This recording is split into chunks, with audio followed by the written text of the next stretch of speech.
Bernstein. I'm the CEO and founder of JoMI, the Surgical Video Journal. If you were to have surgery, just by a show of hands, you could choose open surgery where, big incision, they open you up, or you can do minimally invasive surgery where you do small incisions and it heals up much faster. Which one would you do? Just show of hands, how many would do minimally invasive? Wrong. How many of you would do general open surgery? Wrong. You want the one with a better outcome, right? And one thing that has been shown is that there's a correlation between the volume of surgeries that a surgeon does and the outcomes that they're able to deliver. So what we are is we're a surgical video journal that bridges that gap. We make it possible for anyone to go into the operating room in Massachusetts General Hospital and watch Dr. Retner perform a procedure called the Poem, for example. And this is the model by which people learn, but getting a rich experience, as if many of you had experience in the medical industry, it is difficult. There's not a lot of high quality video out there, there's not a lot of opportunity to shadow, and certainly when you're shadowing you don't get as rich of an experience. So, who is it for? Residents, who are effectively surgeons in training, medical students, rare procedures, for example, we filmed the collateral exstrophy at Tufts, which is 1 in every 250,000 births. It's a very rare procedure. I'll spare you the details. Novel procedures, trauma, because you never know what's going to come in. Rural context, if someone is practicing in an area where they're expected to handle a larger load where they might not have as much exposure, have had as much exposure to the procedures. And cross-continental knowledge transfer. Naturally, the market is large. What do we actually do? We go into the OR and we film from incision to closure with anywhere between 4 and 10 cameras, and then we put it on our website, and we create peer-reviewed surgical video articles. So right now what he's going to do, he's going to instruct how to position the patient. Then we switch to a point of view camera, and then you end up with a highlight which shows you the anatomy that the surgeon is working with. And all with a very intimate experience where he's literally whispering into your ears. So, it's not awkward at all. So, as with any article, there's a text component, there's imaging, so this is all you would expect. There's comments below, not terribly active at the moment on this particular article. There is an outline that makes it really easy to follow what is going on. If you're wondering who is actually using us, you'll notice some familiar logos, Mass General, Brigham and Women's. We actually, a lot of our content is also filmed at Massachusetts General Hospital. Our medical school at Massachusetts General Hospital, I'm particularly grateful to them because they were our first subscribers.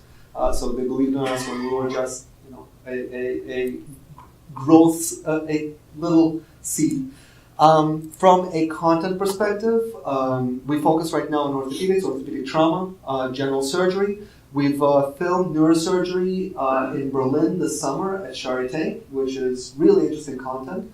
And we filmed a residency course at Duke in head and neck surgery. So those are going to be coming out soon.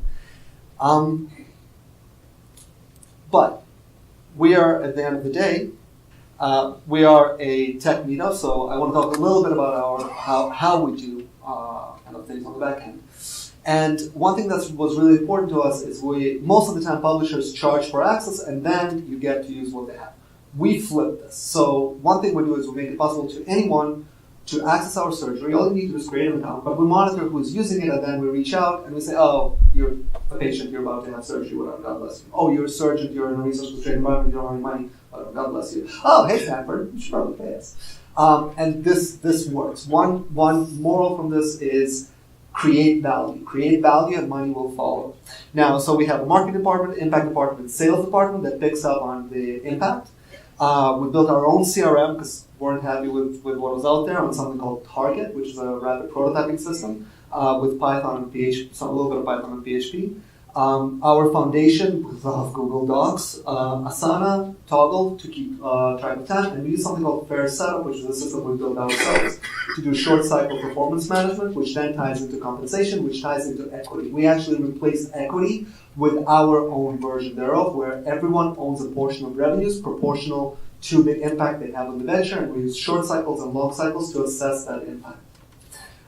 This also allowed us to drop our costs and therefore avoid these seats. So now we do have investors. We have some publishers who have invested in us, but very limited.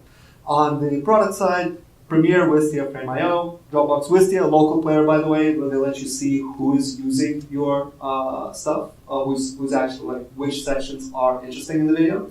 So highly recommend them. So we try to improve outcomes, and we're growing. So if anyone wants to join us, here I am. Any questions? Sure. Are you currently receiving any angel investment funding? Yep. So we started with a $50,000 round from a close friend of mine. Then a physician invested into us, a couple of other people who, when they saw how we run, they were really impressed. And recently we took on, this is sort of angel because these are timed rounds. We've got an investment from Cogger, De Gruyter, and the former CEO of De Gruyter. So, and all of these are like $25,000, $30,000 rounds. Is there healthcare laws that they have trouble with because people have to sign a waiver so they can be on video, and obviously it's just me, but you know, it's me. All of the patients are consented. It's very rare that we've had patients who are not comfortable with it. They're not comfortable with it, of course, we don't investigation. Generally, we see it as a good thing. There's actually research, I think that Tolga covered in one of his books, I think, Complications, that simply telling surgeons that you're filming them positively improves their performance. You don't actually film them, right? So, and from my standpoint, I'm a big fan of transparency. And if there is a complication, and it's, you know, medicine is messy. And in my opinion, and what I've observed, and I think this is backed up by people who are publishing on Twitter, like Dr. Lillemon, Dr. Ratner, Dr. Berger, it protects everybody, because if there is a mistake, then somebody can show that, look, I did everything, and there's just, you know, things happen. Yes. I'll just follow up, kind of verification, validation, and litigation. Is that if you put something out there that is incomplete, does that cause JoMI to be at risk? And how do you validate the procedures are? So we are peer reviewed, and right now we're going after the best of the best. Right? Chances are, as general, you're not going to have bad students. That being said, I don't think this exposes us. I mean, we're one of the myriad educational plays out there. But you never know.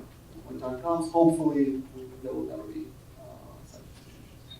Yes? If I was viewing your site as a surgeon, could I change the view? You said you have up to 10 cameras.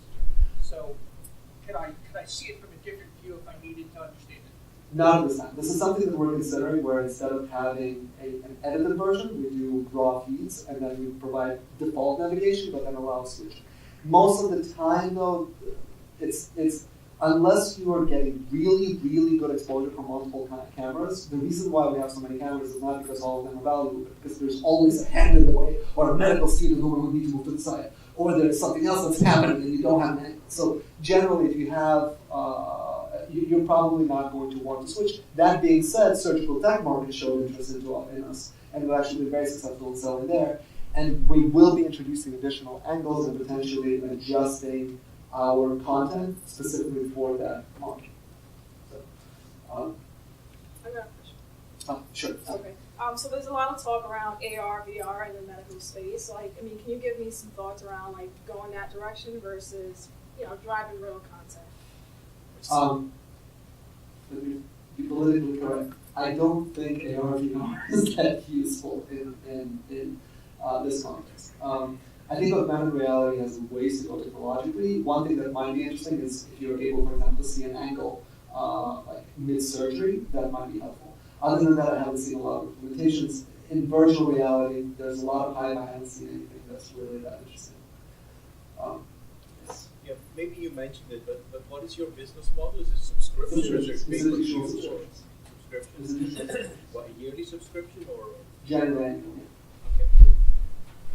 Why did you decide to build your own CRS platform? What were the shortcomings of the Reporting access to data, getting the asset developed with.